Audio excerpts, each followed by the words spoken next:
integrate it, add wins to your career. Welcome back everyone. आज हम लोग बात करेंगे, कंसोलिडेशन पढ़ रहे थे तो कंसोलिडेशन में हम लोगों ने ई और लॉग सिग्मा का कर्व पढ़ा था, लॉग सिग्मा डैश यानी कि ई वर्सेस इफेक्टिव स्ट्रेस का कर्व लास्ट क्लास में पढ़ा था। लेकिन लास्ट क्लास में हम लोगों ने नॉर्मली कंसोलिडेटेड क्ले का अलग पढ़ा और कंसोलिडेटेड क्ले का अलग पढ़ा था, ओसीसी का और एनसीसी का अलग पढ़ा था। मैं फिर बात कर रहा हूँ कि कंसोलिडेशन में मैं किसकी बात कर रहा हूँ, सिर्फ और सिर्फ क्ले की, सैंड की क्यों नहीं, क्योंकि सैंड में सेटलमेंट बहुत कम होता है और बहुत जल्दी हो जाता है। इसलिए सैंड वाली जो सॉइल होती है, जो जिस सॉइल में सैंड होती है वो अपने को इतना दिक्कत देती नहीं in comparison to clay. Clay बहुत ज़्यादा दिक्कत देता है इन फ्यूचर लॉन्ग टर्म के हिसाब से, तो इसलिए हम लोग किसका पढ़ेंगे, इसका क्ले की ही बारे में कंसोलिडेशन की बात आती है, सिर्फ और सिर्फ दिमाग में क्ले आना चाहिए। अब देखो हमने कल अलग अलग पढ़ा, अब देखो क्या है कि कोई सॉइल है जो कि मान लो सिग्मा 1 से लेके सिग्मा नॉट से लेके सिग्मा 1 तक तो ओवर कंसोलिडेटेड है और सिग्मा 1 से लेके सिग्मा 2 तक है, मतलब वही डैश है, सब सिग्मा 2 तक है वो, तो एनसीसी सॉइल है। तो ऐसे केस में इसका log versus sigma dash curve कैसे बनेगा, ठीक है। तो हम लोग क्या बनाएंगे ऐसे, भाई इधर क्या था सिग्मा डैश, ठीक है, तो लॉग ऑफ सिग्मा डैश हो जाएगा इधर, और इधर क्या हो जाएगा अपना वॉइड रेशियो ई, तो यहाँ आ जाएगा मान लो ई नॉट E1 और ये मान लो E2, तो ये हो गया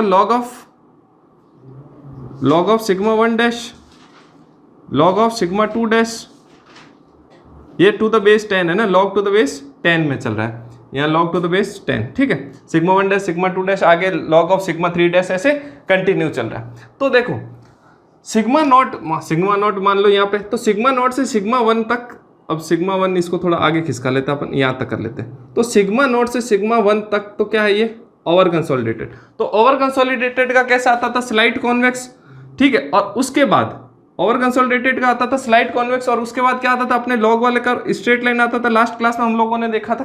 तो यहाँ तक तो मैं क्या लिखूंगा स्लाइट कॉन्वेक्स, यानी कि दोनों का मिक्स बनेगा, तो आधा क्या हो जाएगा स्लाइटली कॉन्वेक्स आ जाएगा, फिर आ जाएगा अपना स्ट्रेट लाइन, और स्ट्रेट लाइन कहाँ से, इस पॉइंट से, ठीक है।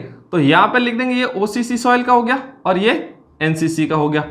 अब इसके लिए आप बोलोगे सर सीआर और सीसी कैसे होएगा, सीआर और सीसी हमने पढ़ा था कि सीआर किसके लिए पढ़ा था, यहाँ पे जो ओसीसी सॉइल था उसका वापस जो कंप्रेशन होता है उसके लिए हमने बोला था कोएफिशिएंट ऑफ रिकम्प्रेशन आएगा, और जो एनसीसी सॉइल थी उसके लिए आता था कोएफिशिएंट ऑफ कंप्रेशन सीसी।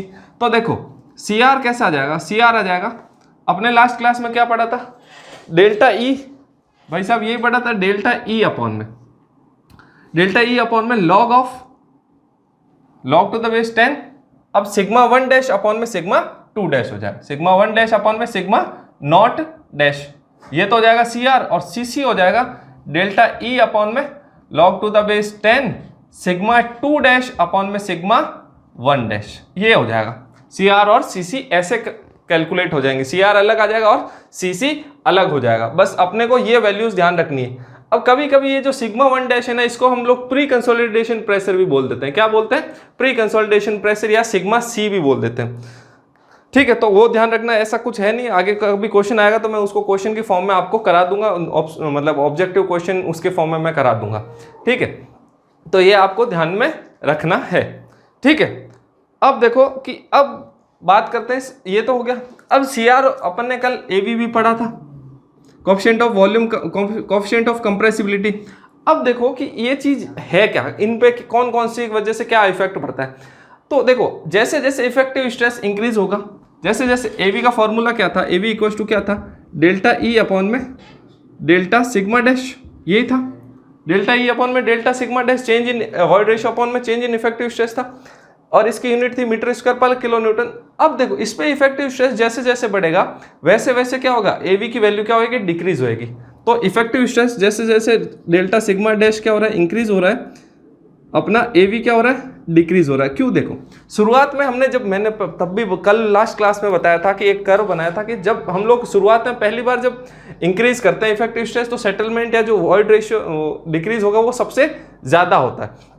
तो शुरुआत में बहुत ज़्यादा कंप्रेस हो गया, उसके बाद में जैसे जैसे इंक्रीज करेंगे वैसे वैसे धीमे धीमे कम इंक्रीज होगा। इनकी जो चेंज इन वॉइड रेशियो आएगा शुरुआत में बहुत ज़्यादा आता है। एक कोई भी चीज़ को आप एक बार पहली बार दबाओगे तब सबसे ज़्यादा उसमें चेंज आएगा वॉल्यूम में, उसके बाद दोबारा कंप्रेस करोगे तो और कम होएगा। जैसे जैसे हम लोग कंप्रेस ज़्यादा करते जाएंगे वैसे वैसे जो वॉल्यूम डिक्रीज है वो कम होता जाएगा, तो यानी कि चेंज इन वॉइड रेशियो कम आएगा। चेंज इन वॉइड रेशियो कम आने की वजह से एवी क्या हो जाता है, समय के साथ डिक्रीज हो जाता है। और ऐसे कैसे, अगर मैं बात करूँ कुछ सीसी की, सीसी में हम लोग क्या होता है, जैसे जैसे लिक्विड लिमिट बढ़ता जाता है, जैसे जैसे क्या होता है लिक्विड लिमिट बढ़ता जाता है, यानी कि लिक्विड लिमिट बढ़ना यानी कि प्लास्टिसिटी बढ़ना, वैसे वैसे सीसी की वैल्यू डिक्रीज होती है।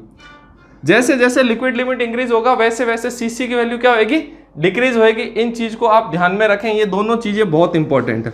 अब वो एग्जामिनर क्या बोलता है, एग्जामिनर क्या कहता है कि वो लिक्विड लिमिट नहीं देगा, यहाँ पे दे देगा प्लास्टिसिटी, बोलेगा जब प्लास्टिसिटी इंक्रीज होगी तो कोएफिशिएंट ऑफ कंप्रेशन पे क्या फर्क पड़ेगा, तो कोएफिशिएंट ऑफ कंप्रेशन क्या होएगा, डिक्रीज होएगा जैसे जैसे प्लास्टिसिटी क्या होगी, इंक्रीज होएगी। ठीक है, अब एक और चीज, अब ये जो सीसी मैंने लास्ट क्लास में बताया था, सीसी क्या है, relatively constant parameter in comparison of AV. ठीक है, और सीसी जो है अपने इसका कोई फंक्शन नहीं है, इफेक्टिव स्ट्रेस का कोई फर्क नहीं पड़ रहा सीसी पे। ठीक है, रिलेटिवली कांस्टेंट वैल्यू आती है इसकी 0.3 से 0.8 के आसपास क्ले के लिए, कितनी आती है 0.3 से 0.8। ये क्या है, रिलेटिवली कांस्टेंट पैरामीटर, और इसका इफेक्टिव स्ट्रेस का इस पे कोई खास फर्क नहीं है, यानी कि इसको हम लोग कह सकते हैं it is not a function of effective stress, जबकि एवी पे तो क्या है, इफेक्टिव स्ट्रेस का ही फंक्शन है। ठीक है, तो ये चीज आप ध्यान में रखना। ठीक है, अब हम लोग देखो नेक्स्ट बात करते हैं सीसी की कुछ और डायरेक्ट वैल्यू। कल तो दो तो मैंने लिखाया था, सीसी लिखाया था, एक देखो कल सीसी की दो वैल्यू लिखाई थी मैंने, 0.009 WL-10 और एक लिखाया था सीसी इक्वल टू 0.007 WL-10। ऊपर वाला लिखाया था अनडिस्टर्ब्ड सॉइल के लिए, नीचे वाला लिखाया था डिस्टर्ब्ड सॉइल के लिए, या रिमोल्डेड कह सकते हैं, या फिर लो टू मीडियम सेंसिटिव क्ले के लिए था ये, और ये मीडियम सेंसिटिव क्ले के लिए था, तो वो चीज लिखाई थी। अब एक और सीसी का फॉर्मूला है, CC equal to 0.4 WL E0 minus 0.25। अगर इनिशियल वॉइड रेशियो दे रखा है तो सीसी की वैल्यू हम लोग निकाल सकते हैं, या फिर CC equal to 1.15 into 10⁻⁻2 into WN natural water content. अगर नेचुरल वाटर कंटेंट भी दे रखा है तब भी हम लोग सीसी की वैल्यू निकाल सकते हैं, डायरेक्ट फार्मूला। ये सारी डायरेक्ट फार्मूला आपको याद रखना है। सीसी की यूनिट नहीं होती, एवी की यूनिट होती है, क्या होती है, मीटर स्क्वायर पर किलो न्यूटन। ये चीजें आपको ध्यान रखनी। ये भी लिखाया था CR जो होता है CR क्या था बताया था 1/5 टू 1/10 ऑफ सीसी। तो ये सारी चीजें आपको ध्यान में रखनी। अब हम लोग बात करेंगे इसकी कंसोलिडेशन करते कैसे हैं या कौन सी थ्योरी है उसकी बात करेंगे। या फिर देखो एक और चीज, देखो एक और बढ़िया सा ग्राफ बनाते हैं आपके लिए कि मान लो कोई सॉइल है, वही ई वर्सेस लॉग सिग्मा का ही कर्व बनाते हैं, ये log to the base 10 sigma dash और ये वॉइड रेशियो इधर। ठीक है, अब देखो कोई ऐसी सॉइल है, यहाँ E0 है, अब कोई सॉइल है उसको हम लोग पहली बार कंसोलिडेट कर रहे हैं, यानी कि नॉर्मली कंसोलिडेट, तो कैसा कर्व आएगा, ये आएगा स्ट्रेट लाइन। ठीक है, अब मान लो यहाँ पर इस लोडिंग पे मैंने इसको क्या कर दिया, फ्री कर दिया, वापस से लोड मेरा रिमूव कर दिया। मैंने क्या करा, इस पॉइंट तक भाई यहाँ तक सिग्मा नॉट डैश था, यहाँ तक मान लो सिग्मा 1 डैश है, ये log टू द बेस 10 ये है सिग्मा 1 डैश। तो मैंने क्या करा, log of sigma not dash से लेके log ऑफ सिग्मा 1 डैश तक अपनी जो सॉइल है वो क्या है, एनसीसी सॉइल है। एनसीसी सॉइल है तो कैसा कर्व बनेगा, वर्जिन कंप्रेशन कर्व बनता है, अपने को पता है, लास्ट क्लास में पढ़ा था। ठीक है, क्योंकि फर्स्ट टाइम ऐसी लोडिंग हो रही है। अब मैंने यहाँ पे क्या करा, इसको अनलोड कर दिया। अब मैंने क्या कर दिया, इसको वापस से लोड को रिमूव कर दिया। लोड रिमूव हो सकता है कोई भी कारण, या तो मैं खुद रिमूव कर दूं, या फिर स्ट्रक्चर वहां से रिमूव कर दिया, या फिर मेरा कोई भूकंप आ गया तो ये सॉइल क्या हो गई, अनलोड हो गई। इसके ऊपर से एक्स्ट्रा जो सरचार्ज लोड था ये, वो एडिशनल जो भी लोड था वो हट गया। तो ये क्या होगा, वापस से सॉइल क्या होगी, अपने इनिशियल स्टेट में जाने की कोशिश करेगी, यानी कि अनलोडिंग पे ये क्या करेगा, इसमें क्या होगा, एक्सपेंशन होगा। अनलोडिंग पे क्या होगा, एक्सपेंशन होगा। अनलोडिंग पे क्या होगा, इसमें एक्सपेंशन। लेकिन एक्सपेंशन कभी भी उतना नहीं होगा जितना ऑलरेडी था पहले, यानी कि पहले वाली स्टेज में कभी नहीं पहुंचेगी। ये क्या हो गया, एक्सपांशन। वापस से देखो वॉइड रेशियो क्या हो गया, इंक्रीज हो गया। ठीक है, वापस से वॉइड रेशियो क्या हो गया, इंक्रीज हो गया। और इसको कर्व को अनलोडिंग कर्व है, ये अनलोडिंग की वजह से हो रहा है। ठीक है, तो इसको कौन सा कर्व बोलेंगे, इसको बोलेंगे स्वेलिंग कर्व। क्या बोलते हैं इसको, स्वेलिंग कर्व। ठीक है, तो ये ध्यान रखना। अब अगर मैं इसको वापस से, अब मैं इसको क्या कर रहा हूँ, मान लो वापस से लोडिंग दे रहा हूँ मैं इसको, तो जब जैसी वापस से लोडिंग दूंगा तो ये कर्व ऐसा आएगा। कैसा आया, देखो स्लाइट वापस से क्या आ गया, स्लाइट कॉन्वेक्स आ गया। कैसा आ गया, स्लाइट कॉन्वेक्स आ गया। ये देखो स्लाइट कॉन्वेक्स आया कि नहीं आया, लॉग कर्व है फिर भी स्लाइट कॉन्वेक्स आ रहा है। इसका मतलब अब ये सॉइल कैसी है, OCS हो गई। अब ये सॉइल कैसी हो गई, OCC सॉइल हो गई, ओवर कंसोलिडेटेड क्ले हो गई। अब इसके बाद लॉग सिग्मा 1 डैश तक तो ये ओवर कंसोलिडेटेड है। अब मेरे को पता है कि ये सॉइल इतना लोड पहले झेल चुकी है, यानी कि इसके बाद इस पे अगर मैं लोड इंक्रीज करूंगा तो सॉइल कैसी होगी, NCC। यानी कि वापस से देखो स्ट्रेट लाइन, ये हो गया अपना NCC, और ये आगे अपने कर्व कैसा आ गया, स्ट्रेट लाइन। तो ये तो वापस से हो जाएगा वर्जिन कंप्रेशन कर्व। ठीक है, ये देखो पहले से यहां था वर्जिन कंप्रेशन कर्व था। वर्जिन कंप्रेशन कर्व किस में बनता था, E वर्सेस लॉग में नहीं, सिग्मा में ना। लेकिन मैंने ऐसे बताने के लिए कि वापस अगर मैं इसको सिर्फ सिग्मा के कंपैरिजन में बनाऊंगा तो यहाँ पे वर्जिन कंप्रेशन कर्व बनेगा। ठीक है, अब देखो पहली बार ये इस पे यहाँ पे सिग्मा नॉट डैश था, तो सिग्मा नॉट डैश से मैंने क्या करा, सिग्मा 1 डैश तक जैसे ही लोड बढ़ाया तो मेरा क्या आएगा, एक स्ट्रेट लाइन आएगी। क्यों, क्योंकि सॉइल क्या है, मेरी नॉर्मली कंसोलिडेटेड क्ले है, इस पे पहली बार इतना लोड लग रहा। फिर मैंने क्या करा, उस लोड को रिमूव करा। लोड को जैसे ही रिमूव करा यानी कि अनलोडिंग करी, तो वापस से उसमें क्या आएगी, कुछ एक्सपांशन आएगा सॉइल में, वापस से कुछ वॉइड रेशियो इंक्रीज होएगा। क्योंकि लोड जैसे ही हटता है किसी भी चीज से, आप देखो जैसे ही लोड रिमूव होता है तो वो थोड़ा सा एकदम रिलैक्स होता है, यानी कि उसका वॉल्यूम वापस से थोड़ा बहुत इंक्रीज हो जाता है। तो वापस से यहाँ पे वॉल्यूम थोड़ा बहुत इंक्रीज हुआ, तो उस कर्व को क्या बोलते हैं हम लोग, स्वेलिंग कर्व बोलते हैं। ठीक है, एक्सपांशन को। अब किस कारण होता है, अनलोडिंग के कारण। फिर वापस से अगर मैं इसको लोड करूंगा तो वापस से मेरा कैसा कर्व बनेगा। अब सॉइल कैसी है, क्योंकि देखो यहां तक तो ये लोड ऑलरेडी ले चुकी है। अब ये इससे पहले जितना भी लोड मिल रहा है इसके लिए तो ये क्या ओवर कंसोलिडेटेड है, क्योंकि पास्ट में इससे ज्यादा ये लोड ले चुकी। अब अगर इसको वापस से मैं लोड करूंगा तो जब तक सिग्मा 1 डैश तक इसको लोडिंग कराऊंगा तब तक ये क्या रहेगी, ओवर कंसोलिडेटेड क्ले। और इसमें क्या आएगा, कर्व कैसा आएगा, स्लाइटली कॉन्वेक्स आएगा।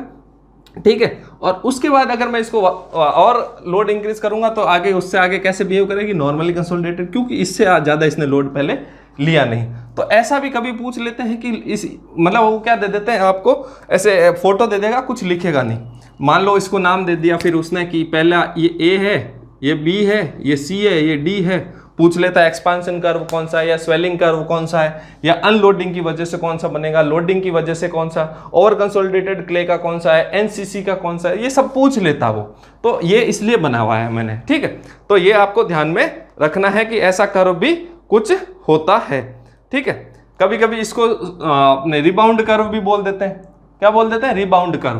तो मैं आपको वापस लिख देता हूं, रिबाउंड कर्व भी बोल देते हैं, रिबाउंड कर्व। इससे मेरे को स्वेलिंग कर्व से क्या मिलता है, स्वेलिंग इंडेक्स मिलता। क्या है, स्वेलिंग इंडेक्स मिल जाता है। ठीक है, जैसे इधर से CC और CR मिलता है वैसे इससे स्वेलिंग इंडेक्स मिल जाता है। तो ये था मेरा पूरा। ठीक है, अब मैं आगे बात करूंगा primary consolidation theory of Terzaghi. Primary consolidation theory of Terzaghi. अब ये क्या है primary consolidation theory of Terzaghi, और टेरज़ागी कौन था भाई साहब, मैंने शुरुआत में पहले दिन ही बताया था। फादर ऑफ सॉइल मैकेनिक्स किसको बोलते हैं, कार्ल टेरज़ागी। उसने कौन सी बुक लिखी थी, अर्डबाउ मैकेनिक्स। ठीक है, अर्डबाउ का मतलब होता है सॉइल, ग्रीक वर्ड है। ठीक है, तो अब हम बात करेंगे 1 dimensional primary consolidation theory.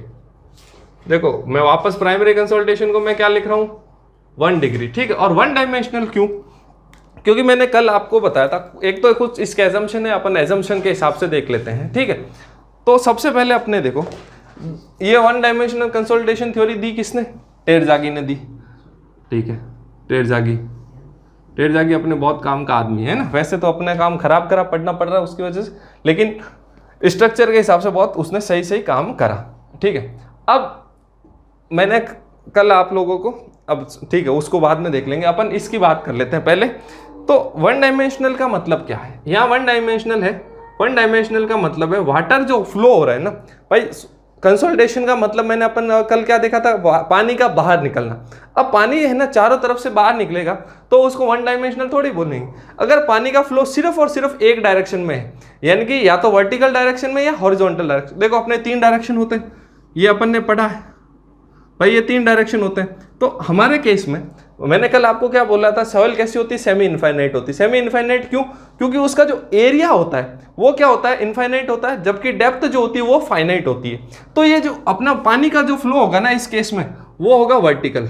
Water will flow in vertical direction only, water will flow in vertical direction only, सिर्फ और सिर्फ वर्टिकल डायरेक्शन में होगा। अगर इसके अलावा किसी और डायरेक्शन में हो गया तो उसको वन डायमेंशनल नहीं बोलेंगे।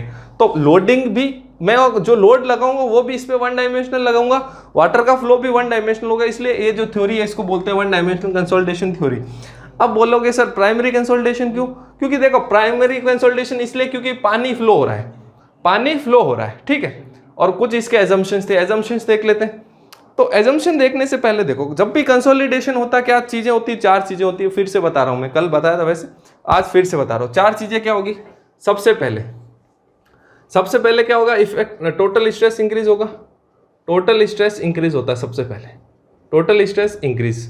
उसके बाद सेकेंड स्टेप में क्या होता है, इफ पोर वाटर प्रेशर क्या होता है, इंक्रीज होता है। पोर वाटर प्रेशर इंक्रीज होता है।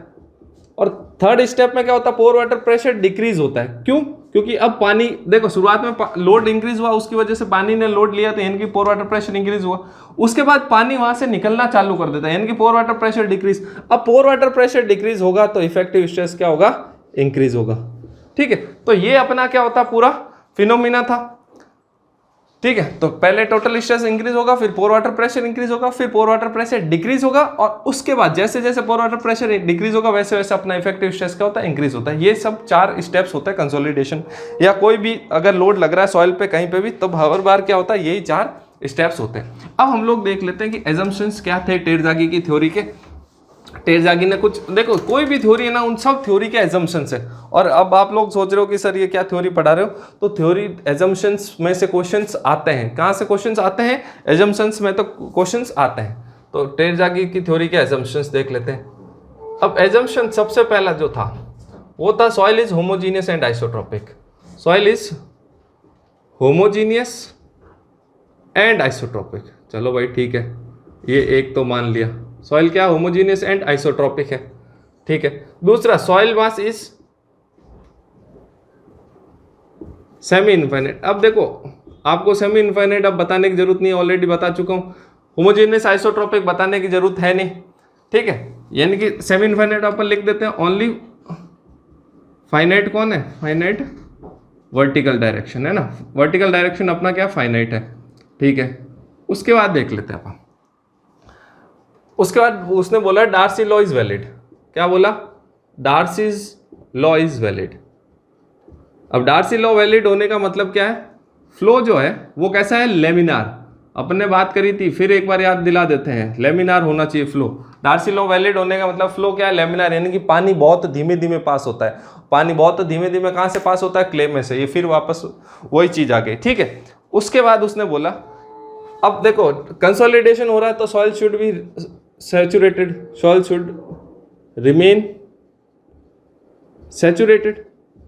भाई देखो पानी, हवा तो सॉइल में से पहले निकल गया कॉम्पैक्शन के केस में, तब तक सॉइल क्या होती है, पार्शियली सैचुरेटेड। जैसे ही अपने कंसोलिडेशन स्टार्ट होता है सॉइल क्या रहती है, हमेशा सैचुरेटेड, यानी कि S=1। उसके बाद उसने बोला लोडिंग क्या होनी चाहिए, वो हमेशा क्या होनी चाहिए, वर्टिकल डायरेक्शन में। Loading should always mean, loading जो है, loading will always be in vertical direction. अगर लोडिंग वर्टिकल डायरेक्शन में है तो जो वाटर एस्केप होगा तो water will also flow in vertical direction, water will also flow in vertical direction, ठीक है भाई, ये भी हो गया। उसके बाद उसने बोला कि देखो ये सब चीजें हो गई। उसके बाद उसने क्या बोला कि जो स्ट्रेंथ, अब लोड हम लोग बढ़ा रहे हैं तो क्या होगा, लोड को रेजिस्ट करने के लिए क्या लगेगा, स्ट्रेस लगेगा। और स्ट्रेस जब भी जनरेट होगा कुछ स्ट्रेन्स आएंगे, तो स्ट्रेन्स जो आ रहे हैं, strain should be very small, strain should be very small. अब वेरी स्मॉल क्यों, स्ट्रेन वेरी स्मॉल क्यों होने चाहिए? अगर स्ट्रेन बहुत ज़्यादा आएगा तो अपने जो सॉइल का स्ट्रक्चर क्या हो जाएगा, चेंज हो जाएगा। सॉइल का स्ट्रक्चर चेंज नहीं करना है, यानी कि पार्टिकल रीएडजस्टमेंट हो जाएंगे। पार्टिकल का रीएडजस्टमेंट नहीं करना, वो सेकेंडरी कंसोलिडेशन होता है। हम क्या पढ़ रहे हैं, प्राइमरी कंसोलिडेशन। इसलिए strain should be very small so that secondary consolidation will not happen. ठीक है, उसके बाद लास्ट उसने बोला हाइड्रोडायनेमिक लैग, हाइड्रोडायनेमिक लैग। अब ये हाइड्रोडायनेमिक लैग और एक आता है प्लास्टिक लैग। ठीक है, ये दोनों क्या होते हैं? उसने बोला हाइड्रोडायनेमिक लैग जो होता है उसको तो कंसीडर करना है, should be, hydrodynamic lag should be. इस पे क्वेश्चन आता है, इस पे आया हुआ भी है कि किसको कंसीडर करते हैं और किसको नहीं। Hydrodynamic lag should be considered and plastic lag should be ignored. अब ये हाइड्रोडायनेमिक लैग क्या होता है और प्लास्टिक लैग क्या होता है? देखो, प्लास्टिक लैग जो होता है वो होता है किसकी वजह से? सॉइल पार्टिकल के रीएडजस्टमेंट की वजह से। क्या होता है प्लास्टिक लैग, किसकी वजह से होता है? सॉइल पार्टिकल के रीएडजस्टमेंट की वजह से, यानी कि अपना सेकेंडरी कंसोलिडेशन। और हाइड्रोडायनेमिक लैग क्या होता है? तो पानी, देखो शुरुआत में मैंने अभी थोड़ी देर पहले बोला पानी निकलने में टाइम लेगा, तो जो डिले हो रहा है पानी निकलने में, जो शुरुआत में जो पानी निकलने की वजह से डिले हो रहा है, अब पानी लेट निकलेगा तो कंसोलिडेशन लेट होगा, तो उसी को हम लोग क्या बोलते हैं? Hydrodynamic lag. यानी कि शुरुआत में सेटलमेंट नहीं होगा, थोड़े टाइम बाद होगा, तो उसी को हम लोग हाइड्रोडायनेमिक लैग बोलते हैं। तो उसको तो कंसिडर करना है, लेकिन जो प्लास्टिक रीएडजस्टमेंट की वजह से वॉल्यूम डिक्रीज हो रहा है उसको कंसिडर नहीं करना। ये 7 एजम्पशंस हैं टेरजाकी के, आपको अच्छे से याद होने चाहिए। क्या कह रहा हूं मैं, आपको एजम्पशन याद होने चाहिए। टेरजाकी के एजम्पशंस पे क्वेश्चन आता है, चाहे तो आप स्क्रीनशॉट ले लो। इसके बाद देखो क्वेश्चन आता है कि एक कंसोलिडेशन टेस्ट जो है करते किस में? भाई थ्योरी है तो कोई टेस्ट भी होगा, तो टेस्ट करते हैं हम लोग कंसोलिडोमीटर में। किस में करते हैं? कंसोलिडोमीटर में, या फिर ओइडोमीटर, इनमें करते हैं। ठीक है, कंसोलिडोमीटर या ओइडोमीटर में करते हैं हम लोग। ये तो सबको याद रह जाता है, ये याद नहीं रहता, इसलिए ये थोड़ा ध्यान रखना। ठीक है, तो ये इंस्ट्रूमेंट का नाम है, दोनों एक ही है ना, कोई अलग इंस्ट्रूमेंट नहीं, एक इंस्ट्रूमेंट के दो दो नाम है। अब देखो, अब कुछ रिजल्ट्स की बात करते हैं, या ये इंस्ट्रूमेंट है कैसा उसकी बात कर लेते हैं। तो एजम्पशंस मिटा देता हूं।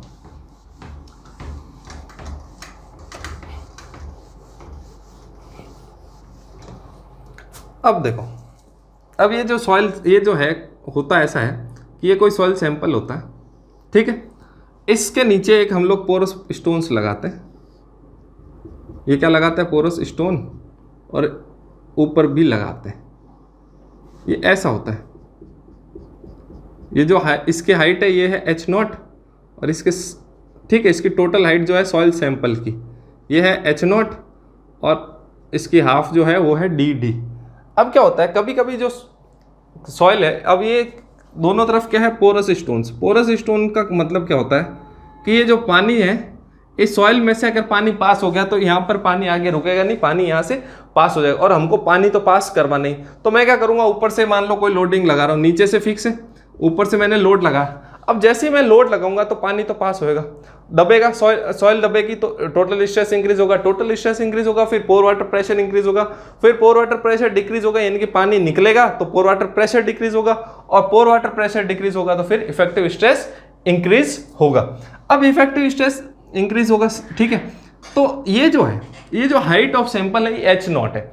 अगर पानी दोनों तरफ से निकल रहा है, अगर पानी दोनों तरफ से निकल रहा है, देखो मैंने पोरस स्टोन दोनों तरफ लगाया, यानी कि पानी क्या निकल रहा है? दोनों तरफ से, तो उसको मैं बोलता हूं टू वे ड्रेनेज। क्या बोलता हूं मैं उसको? टू वे ड्रेनेज बोलता हूं। जब पानी मेरे दोनों तरफ से निकलेगा सॉइल सैंपल के तो उसको मैं बोलता हूं टू वे ड्रेनेज। अब अगर मान लो मैंने नीचे की तरफ कुछ सॉलिड लगा दिया लेकिन पानी नीचे से पास नहीं हो रहा, तो पानी कहां से पास होएगा? एक तरफ से, तो उसको मैं बोलूंगा वन वे ड्रेनेज।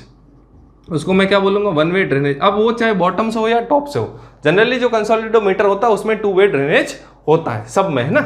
तो अपने को जनरली ये ही काम का है, लेकिन फिर भी अपने को पता होना चाहिए कि वन वे ड्रेनेज क्या होता है और two way drainage. One way drainage का मतलब पानी सिर्फ एक तरफ से पास होगा, चाहे बॉटम से पास हो चाहे टॉप से, और टू वे ड्रेनेज का मतलब होता है पानी दोनों तरफ से पास हो रहा है, टॉप एंड बॉटम। अब मान ये वन वे ड्रेनेज है, तो वन वे ड्रेनेज है तो वाटर का जो मॉलिक्यूल होगा उसको सबसे ज्यादा कितना पाथ ट्रेवल करना पड़ेगा? कहने का मतलब क्या कह रहा हूं कि जो सबसे दूर होगा, जैसे देखो अब वन वे ड्रेनेज की बात करो तो ऊपर है पोरस स्टोन, पानी नीचे से तो निकल नहीं सकता। अब सॉइल के अंदर पानी तो हर जगह, इसके हर एक वर्ड्स में पानी भरा हो क्योंकि सैचुरेटेड। अब तो वाटर मॉलिक्यूल कोई मान लो यहाँ पर है, अब ये वाटर मॉलिक्यूल यहाँ पर है। अब इस वाटर मॉलिक्यूल को यहाँ से जाएगा ये ऊपर, फिर और ऊपर गया, फिर और ऊपर गया, फिर और ऊपर, यहाँ से पास होएगा, ये लो यहाँ से पास हो। तो इसको कितना पाथ ट्रेवल करना पड़ा? पूरी हाइट ऑफ सैंपल के बराबर। तो वन वे ड्रेनेज की टाइम में इसका डेप्थ ऑफ ड्रेनेज कितना हो जाएगा, या तब इसको जो हो जाएगा वो D इक्वल टू क्या हो जाएगा, H0 इक्वल टू H0। पूरा ड्रेनेज पाथ कितना हो जाएगा वन वे ड्रेनेज के टाइम में, drainage path equal to H0। ठीक है, अब ये जो D है ना उसको हम लोग बोलते हैं ड्रेनेज पाथ। अब मैंने टू वे ड्रेनेज के हिसाब से बनाया था, D को बोलते हैं ड्रेनेज पाथ। ठीक है, तो वन वे ड्रेनेज में मेरा ड्रेनेज पाथ कितना हो जाएगा, जितनी हाइट ऑफ सॉइल है उतना, मैक्सिमम की बात कर रहे हैं हम लोग, मिनिमम पे कभी नहीं केस करेंगे, क्योंकि कंसोलिडेशन कंप्लीट कब होगा, जब जो सबसे दूर वाला पार्टिकल है वाटर का वो भी पास हो जाएगा, यानी कि वाटर उसमें से कंप्लीटली पास हो जाए। तो सबसे ज्यादा टाइम कौन लेगा, अपने को दिखती बात है जो सबसे दूर होगा वो सबसे ज्यादा टाइम लेगा। ठीक है, तो ये तो हो गया वन वे ड्रेनेज। अगर मेरा सॉइल टू वे ड्रेनेज है, यानी कि अब जो है मेरा सॉइल का जो वाटर का जो मॉलिक्यूल है वो कुछ ये सेंटर में, तो अब इसको मैक्सिमम कितनी दूरी तय करनी पड़ेगी। अब ये चाहे तो ऊपर भी जा सकता है या चाहे तो नीचे भी जा सकता है, तो इसको मैक्सिमम दूरी कितनी तय करनी पड़ेगी, D इक्वल टू क्या हो जाएगा, D drainage path, D equal to इस केस में क्या हो जाएगा, D इक्वल टू H0/2। ये हुआ भाई ड्रेनेज पाथ कितना हो जाएगा, मैक्सिमम कितना डिस्टेंस हो जाएगा, जितनी सॉइल की हाइट है उसका आधा, सेंटर वाला या तो ऊपर की तरफ चला जाए या नीचे, उससे ज्यादा तो है नहीं। कि ऐसे तो होगा नहीं कि पहले नीचे जाएगा फिर ऊपर जाएगा, ऐसा तो होगा नहीं कभी। वो एक तरफ एक बार रवाना हो गया तो वापस उसी तरफ से वो पास हो जाएगा, वापस घूम के नहीं आएगा। अपनी तरह नहीं है कि चलते चलते उसका मन बदल गया तो घूम के आ गया, इसका फिक्स है कि एक बार जिधर रवाना हो गया उधर से ही पास होगा। तो ये ड्रेनेज पाथ का ध्यान रखना, जब टू वे ड्रेनेज होता है तो drainage path equal to half of height of soil sample, और अगर वन वे ड्रेनेज होगा तो जितनी हाइट सॉइल सैंपल की होगी उतना पूरा उसका ड्रेनेज पाथ होगा। ठीक है, अब इसने कंसोलिडेशन थ्योरी से अपने को क्या पता चला, इसने एक इक्वेशन दी, उसने एक इक्वेशन दी del u by del t. क्या इक्वेशन दी इसने, दी del u by del t equal to c v into del two u by del z square, del u by del t equal to c v into del two u by del z square. अब ये equation कहाँ से आई, अपने को उससे लेना देना नहीं। अब इक्वेशन इस थ्योरी से आई, पूरा डेरिवेशन है 2 पेज का, अपने को डेरिवेशन से कोई लेना देना नहीं। हमें क्या होना चाहिए, डायरेक्ट ये याद होना चाहिए। पूछ लेते हैं तो ये कौन सी equation, one dimensional consolidation equation, one dimensional consolidation equation, और किसने दी, टेरजागी ने दी। ठीक है, तो अपने को ये याद करें। अब इसमें del u by del t क्या है, ये है, देखो u क्या होता है, डिग्री ऑफ कंसोलिडेशन, ये होता है rate of change of pore pressure. ये u जो है ना अपना स्मॉल है ना, तो ये है rate of change of pore pressure, यानी कि पोर प्रेशर किस रेट से चेंज हो रहा है। और CV है अपना कोफिशिएंट ऑफ कंसोलिडेशन। CV क्या है, कोफिशिएंट ऑफ कंसोलिडेशन। अब देखो आपने अभी तक 3-4 कंसोलिडेशन के पढ़ लिए हैं। एक बटा आपने AV कोफिशिएंट ऑफ कंप्रेसिबिलिटी, एक बटा आपने CC कोफिशिएंट ऑफ कंप्रेशन या कंप्रेशन इंडेक्स, एक बटा आपने CR कोफिशिएंट ऑफ रिकम्प्रेशन, और अब पढ़ लिया आपने CV कोफिशिएंट ऑफ कंसोलिडेशन। तो सब चीजें अलग अलग है, इनको मिक्स मत करें। ठीक है, और फिर आया है del two u by del z square. क्या है, यह है rate of change of pore pressure with depth. इसको क्या बोलते हैं, rate of change of pore pressure, यानी कि U विथ डेप्थ। ठीक है, तो डेल इक्वेशन क्या थी, del u by del t equal to c v into del two u by del z square. Del u by del t है rate of change of pore pressure with time हो गया, c v है coefficient of consolidation, del two u by del z square है rate of change of pore pressure with depth. अब ये c v क्या है, c v is equal to के upon में gamma W M V. C V का जो formula है वो ही है। अब सी वी का फॉर्मूला कहाँ से है, ये भी अपने को लेना देना नहीं। अब ये फॉर्मूला अगर आपको याद है, तो आपको याद आ रहा है तो आपने कहीं पढ़ा, आपने पढ़ा था परमेबिलिटी की इंपेरिकल इक्वेशन में, K is equal to c v m v gamma डब्ल्यू। मैंने लिखा था c v m v gamma डब्ल्यू, तब मैंने बताया था। ये चीजें मैं बाद में बताऊंगा। ठीक है, तो ये है कोफिशिएंट ऑफ कंसोलिडेशन निकालने का तरीका K अपॉन में gamma W into M V. K तो परमेबिलिटी है, गामा डब्ल्यू पता है आपको unit weight of water, M V जो है coefficient of volume compressibility, volume compressibility इसको बोलते हैं कोएफिशिएंट ऑफ वॉल्यूम कंप्रेसिबिलिटी। जैसे एवी क्या था, सिर्फ कोएफिशिएंट ऑफ कंप्रेसिबिलिटी था, लेकिन एमवी क्या है, कोएफिशिएंट ऑफ वॉल्यूम कंप्रेसिबिलिटी। ठीक है, एमवी क्या है, कोएफिशिएंट ऑफ वॉल्यूम कंप्रेसिबिलिटी, या फिर इसको एक और नाम बोलते हैं modulus of volume change, modulus of volume change, modulus of volume change इसको ये भी बोलते हैं। एमवी की वैल्यू होती है एमवी इक्वल्स टू 1 अपॉन में ईसी। ये ईसी जो है ये है मॉड्यूलस, ये है मॉड्यूलस ऑफ कंप्रेशन। ईसी जो है ये क्या है, मॉड्यूलस ऑफ कंप्रेशन। ये देखो पूछे जाते हैं इसीलिए मॉड्यूलस ऑफ कंप्रेशन। ये कहाँ से है कहाँ से नहीं है उससे अपने को लेना देना नहीं है, अपने को सिर्फ ये फॉर्मूलाज याद होने चाहिए। कंसोलिडेशन में दिक्कत ये है कि देखो जेएन का एग्जाम में डायरेक्ट क्वेश्चन आएंगे, तो इतना अंदर से डीप से तो सवाल आने से रहे, ये क्या आते हैं डायरेक्ट ऊपर ऊपर के फॉर्मूले पूछ लेते हैं और बच्चे वहाँ कन्फ्यूजन हो जाते हैं। तो ज़्यादा डिटेल में जाऊँगा तो आप वैसे भी बोर हो जाओगे। ठीक है, वरना बहुत इंटरेस्टिंग टॉपिक है। ठीक है, कोएफिशिएंट ये हो गया modulus of compression, MV equals to 1 upon में ईसी। अब देखो एमवी निकालने का एक और फॉर्मूला है मेरे पास। एमवी होता क्या है, एमवी क्या, इसको रफ कर देता हूं मैं। अब एमवी बताने से पहले आपको एक रिलेशन याद होना चाहिए। मैंने शुरुआत में 5 प्रॉपर्टीज वाले में कराया था। वो क्या कराया था, डेल वी अपॉन में v naught equals to del h upon में h naught equals to del E upon में 1 प्लस ई नॉट। ये रिलेशन हम लोग स्टार्टिंग में प्रॉपर्टीज वाले चैप्टर में पढ़ चुके हैं। क्या है, change in volume upon original volume equals to change in height upon original volume equals to original height equals to change in void ratio upon में इनिशियल वॉल्यूम। ठीक है, ये चीज़ मैं आपको डायग्राम सहित समझाया था मैंने। ठीक है, जिसको याद नहीं आ रहा वो जाके प्रॉपर्टीज वाला देखे लेक्चर, 5th या 6th लेक्चर में ये चीज़ मैंने आपको कराई थी। ठीक है, अब एमवी होता है, एमवी का फॉर्मूला होता है वॉल्यूमेट्रिक स्ट्रेन, अब इसको वी लिख देते खाली, वॉल्यूमेट्रिक स्ट्रेन अपॉन में change in void ratio, change in effective stress. क्या बोलता है एमवी, क्या बोलता है, it is a ratio of volumetric strain to the change in effective stress. क्या बोलता है एमवी, एमवी होता है change in volumetric strain upon में चेंज इन इफेक्टिव स्ट्रेस। अब ये जो होता है ना डेल वी बाई वी, ये होता है माइनस में। क्यों, क्योंकि वॉल्यूम हो रहा है कम, तो डेल वी क्या आएगा, माइनस में आएगा, इसलिए इसको पूरे का आगे हम लोग माइनस लगा देते हैं। ठीक है, अब मैं क्या कर रहा हूं, del we upon V equals to ये लिख सकता हूं डेल ई अपॉन में 1 plus E naught, M V equals to del E upon में माइनस लगा हुआ है। ठीक है, डेल ई अपॉन में 1 प्लस ई नॉट होल में मैंने लिखा डेल सिग्मा डैश। अब अगर आपको यहां से कुछ याद आ रहा हो तो ए वी क्या पढ़ा था हम लोगों ने लास्ट लेक्चर में, A V coefficient of compressibility पढ़ा था, delta of E minus of del E upon में डेल्टा सिग्मा डैश पढ़ा था। तो यहां से क्या आ जाएगा, एम वी इक्वल्स टू, भाई इसकी जगह ए वी लिख दिया, तो ए वी अपॉन में 1 plus E naught, a v upon में 1 प्लस ई नॉट, एम वी आ गया। Coefficient of volume compressibility is equal to a v upon में ई नॉट। तो एम वी की यूनिट क्या होगी, मीटर स्क्वायर पर किलोन्यूटन, यानी कि जो ए वी की यूनिट होगी वो क्या, वो एम वी की यूनिट हो जाएगी, क्योंकि वॉइड रेशियो की कुछ यूनिट होती नहीं है। ठीक है, अब आपको देखना है कोएफिशिएंट ऑफ कंसोलिडेशन की क्या यूनिट होती है।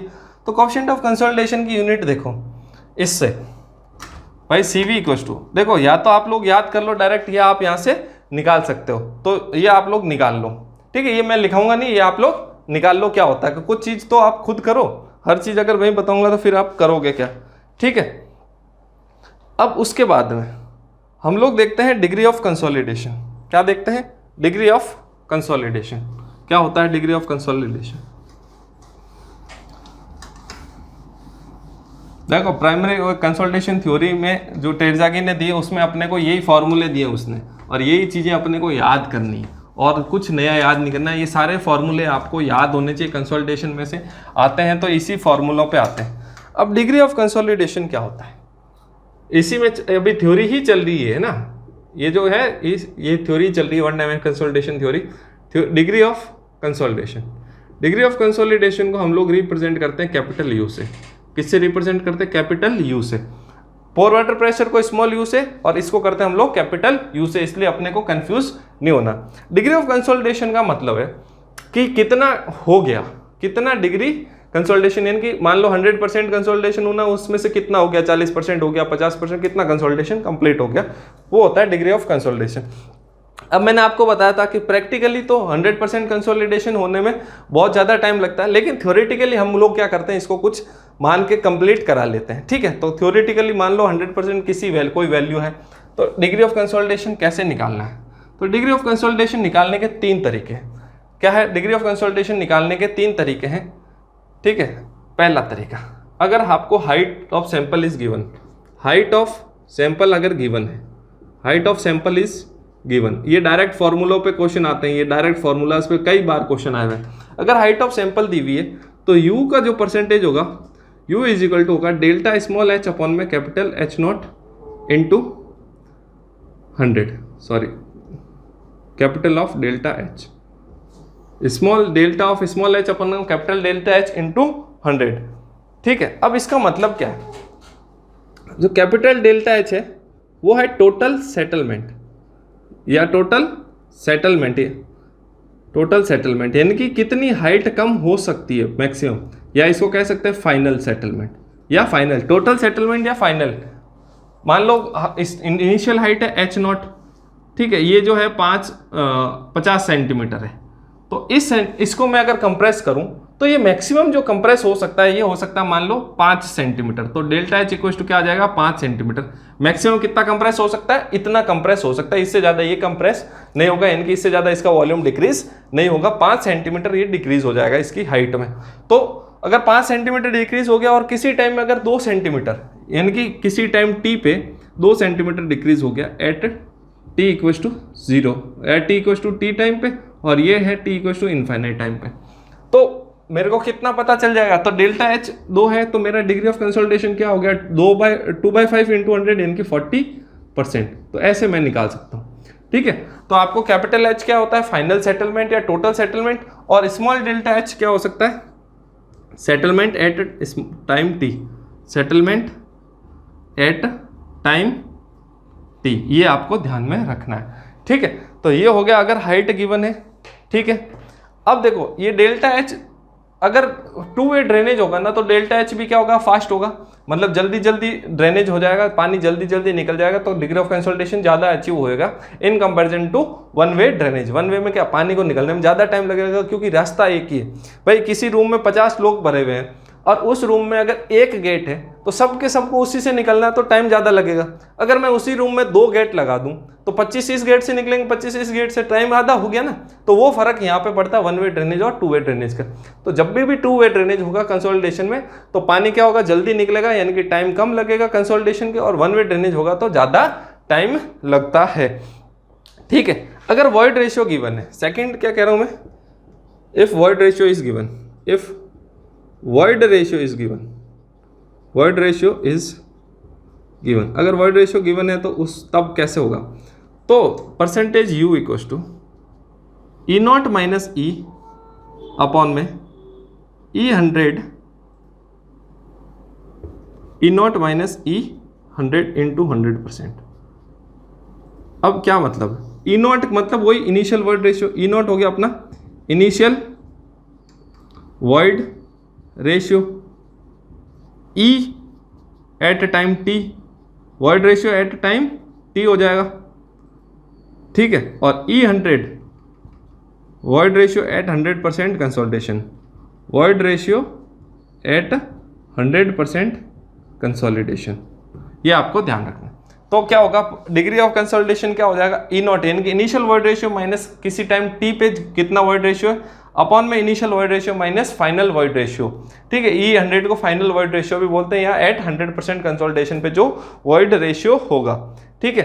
अगर e small e equal to E naught हो जाएगा तो परसेंटेज u इक्वल टू क्या हो जाएगा 0, और अगर E इक्वल टू E100 हो गया तो परसेंटेज u इक्वल टू क्या हो जाएगा 100%। अब ये चीज़ें आपको मैंने ये इस फॉर्मूले में पुट करके आपको पता चल जाएगा। तो ये तो हो गया 2 मेथड डिग्री ऑफ कंसोलिडेशन निकालने का। और डिग्री ऑफ कंसोलिडेशन क्या होता है कि कितना परसेंट हो गया है, कंसोलिडेशन कितना हो गया है, 100 में से कितना हो गया। 2 मेथड ये हो गए।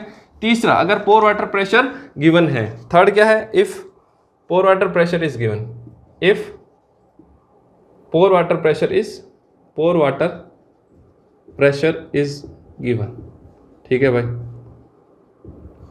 तो percentage U equals to U initial minus U upon में यू इनिशियल इंटू 100। क्या बोला है कि initial pore water pressure minus अभी किसी टाइम टी पे कितना है अपॉन में initial pore water pressure into 100। क्या है यू आई मतलब हो गया इनिशियल पोर वाटर प्रेशर जब पहली बार लोड लगाया, तो मैंने क्या बोला पोर वाटर प्रेशर क्या होगा, इंक्रीज होगा। यानी कि मैक्सिमम कब होगा पोर वाटर प्रेशर, शुरुआत में। धीमे धीमे पानी वहां से निकलता जाएगा तो पोर वाटर प्रेशर डिक्रीज हो जाएगा, और एक टाइम ऐसा आ जाएगा पोर वाटर प्रेशर क्या हो जाएगा, कंप्लीटली जीरो हो जाएगा। तो यू आई क्या हो गया, यानी कि पोर वाटर प्रेशर अपने लगातार डिक्रीज होता है बस। तो यू आई क्या हो गया, initial void ratio, initial pore pressure, ठीक है। और यू हो गया pore pressure at a time T, pore pressure at a time T, और अपना, ठीक है, दो ही चीजें। तो ये चीज हो गया डिग्री ऑफ कंसोलिडेशन निकालने का तरीका। इसके बाद आता है टाइम फैक्टर। ये अभी सब प्राइमरी कंसोलिडेशन थ्योरी ही चल रही है। इसके बाद आता है टाइम फैक्टर। टाइम फैक्टर क्या होता है और इसको किससे रिप्रेजेंट करते हैं, टाइम फैक्टर को रिप्रेजेंट करते हैं टीवी से। क्या होता है टाइम फैक्टर। अब ये टाइम फैक्टर शो क्या करता है, capital T into T upon में वी सबस्ट्रेट में। अब ये रिप्रेजेंट करता है कि मान लो मेरे को 50% कंसोलिडेशन करना है, तो वो 50% कंसोलिडेशन में टाइम फैक्टर की कुछ वैल्यू होगी, तो वही रिप्रेजेंट करता है कि कितना टाइम लेगा 50% कंसोलिडेशन में वो टाइम फैक्टर, ठीक है। उसको कुछ मल्टीप्लाई करेंगे तो वो हो जाता है अपना टाइम फैक्टर, ठीक है। तो टाइम फैक्टर डिपेंड करता है कई चीज़ों पे, वो अपन जब फॉर्मूला पढ़ेंगे तब देख लेंगे। तो टाइम फैक्टर का एक फॉर्मूला होता है, empirical formula, TV equals to π/4 u square. TV is equal to π/4 u square. ये कब आएगा, जब u is less than 0.6, less than equals to 0.6, यानी कि 60%। जब u क्या है 60% से कम है, 0.6 मतलब 60% से कम है। TV equals to π/4 u square कब, जब u जो डिग्री ऑफ कंसोलिडेशन है वो 60% से कम है। या फिर दूसरा formula TV is equal to 1.781 minus 0.9332 log to the base 10 100 minus u, ठीक है। और ये कब होगा, जब u इज ग्रेटर देन 60%, ठीक है। तो ये फॉर्मूला है। तो एक 50% से पहले 60% से पहले का हो गया, एक 60% से बाद में हो गया टीवी का फॉर्मूला टाइम फैक्टर, ठीक है। टाइम फैक्टर क्या रिप्रेजेंट करता है, डिग्री ऑफ कंसोलिडेशन कितना हो गया, ये सब रिप्रेजेंट करता है कि डिग्री ऑफ कंसोलिडेशन होने में कितना टाइम ले रहा है। ये टाइम वो नहीं है, ये टाइम फैक्टर अलग है और टाइम कितना ले रहा है वो चीज़ अलग है, ठीक है। अब इसका एक और फॉर्मूला होता है 0.9332। अब देखो इसी फॉर्मूले में कुछ चेंज होके मैं जनरली इसको काम में लेता हूँ, बाकी फॉर्मूले दोनों से सेम ही रिजल्ट आएगा, ठीक है। 0.9332 log 10 1 माइनस यू, माइनस का क्या आ जाएगा 0.851, दोनों से आंसर क्या आएगा अपना सेम ही आएगा। सॉरी ये 0.0851 आपको दोनों फॉर्मूले याद रखने, ठीक है। अब इस फॉर्मूले में और इस फॉर्मूले में डिफरेंस बताता हूँ। इसमें जो u रखना है आपको परसेंटेज में रखना है, इसमें रखना है u जो रखना है u ग्रेटर देन 0.6। देखो एक में रखना है पॉइंट्स में, एक में रखना है परसेंटेज में। ये डिफरेंस है दोनों फॉर्मूले में। बाकी दोनों फॉर्मूले से रिजल्ट जो आएगा वो क्या आता है आपका सेम आता है। टीवी का एक और फॉर्मूला होता है, TV is equal to CVT upon में डी स्क्वायर। सीवीटी अपॉन में क्या आ गया डी स्क्वायर। अब देखो सीवी क्या आपने पढ़ा पहले, कोएफिशिएंट ऑफ कंसोलिडेशन। टी क्या है, कितना टाइम हुआ है, टाइम कितना हो गया, कितना टाइम कंसोलिडेशन को स्टार्ट हुए हो गया है, ठीक है। और डी क्या होता है, ड्रेनेज पाथ। डी क्या होता है, डी जो है अपना क्या है, ड्रेनेज पाथ। अपन ने थोड़ी देर पहले देखा था ड्रेनेज पाथ, यानी कि अगर टू वे ड्रेनेज होगा तो डी इक्वल टू क्या हो जाएगा H0/2, और अगर वन वे ड्रेनेज होगा तो डी इक्वल टू H0, ठीक है। और CV अपने को पता कोएफिशिएंट ऑफ कंसोलिडेशन, और T हो गया टाइम, कितना टाइम हुआ है। TV है अपना टाइम फैक्टर, तो इससे भी हम लोग निकाल सकते हैं। तो कुछ आपको टीवी की दो वैल्यू याद रखनी है। एक तो आपको याद रखनी है T50 की, T50। अब देखो ये सॉरी, अब T50 का मतलब है कि 50% कंसोलिडेशन हो गया है, उस टाइम फैक्टर की क्या वैल्यू है, टाइम कितना हुआ वो नहीं है, टाइम फैक्टर क्या वैल्यू है। तो T50 की जो आती है 0.197 या 196 भी लिखी होती कहीं पे, ठीक है। और एक आपको याद रखनी है T90 की, वो होती है 0.848। ये दो वैल्यूज आप याद रखो, ये डायरेक्ट भी आ जाती है, ठीक है। अब T50 किससे निकलेगा, दिखती बात इस फॉर्मूले से निकलेगा, π/4 u रखना है यहाँ पे 50%, है ना, ये u रखना 50% यानी कि 0.5, तो उससे आ जाएगी ये 0.197। और दूसरी बार जो T90 आएगा इस फॉर्मूले में, जब आप 90 रखोगे तो उस फॉर्मूले से जो वैल्यू आएगी वो आएगी 0.848, ठीक है। तो ये हो गया अपना, ये टीवी की वैल्यू अपने को ध्यान में रखनी है, ठीक है। अब इसके बाद हम लोग देखते हैं, अब है ना, कभी कभी एक चीज बता देता हूँ, 100% कंसोलिडेशन तो होता ही नहीं है क्योंकि इनफाइनाइट टाइम लगना प्रैक्टिकली। तो हम लोग जो थ्योरेटिकली लेते हैं ना, ये जो T90 होता है ना, इसी को जब 90% कंसोलिडेशन हो रहा है तभी हम लोग मान लेते हैं कि 100% कंसोलिडेशन हो गया है, क्योंकि जो लास्ट का 10% होता है उसको बहुत ज़्यादा टाइम लेता है, बहुत ज़्यादा टाइम लेता है, ठीक है। अब हम लोग देखते हैं कि कोएफिशिएंट ऑफ कंसोलिडेशन जो है CV, उसको कैसे फाइंड आउट किया जाता है, ठीक है। Determination of coefficient of consolidation, देखो ये सारे के सारे फॉर्मूले हैं, डायरेक्ट फॉर्मूले आपको याद रखने हैं, ठीक है। इनकी कोई ऐसे ट्रिक्स व्रिक्स कुछ है नहीं मेरे पास, तो अगर आपके पास हो तो मेरे को बताना, आगे से हम भी काम में लें। आपको याद ही करना है और ज़्यादा डिटेल में जाने की जरूरत नहीं, जितना पढ़ा रहा हूँ वो मोर देन सफिशिएंट है। Determination of coefficient of consolidation यानी कि CV के दो मेथड, बस नाम याद रखने आपको। CV के क्या है, दो मेथड, एक होता है Taylor square root method, Taylor square root method, Taylor's square root method, ठीक है, टेलर्स स्क्वायर रूट मेथड। अब टेलर के स्क्वायर रूट मेथड या कोई हम लोग कर्व फिटिंग मेथड भी बोलते हैं, कर्व फिटिंग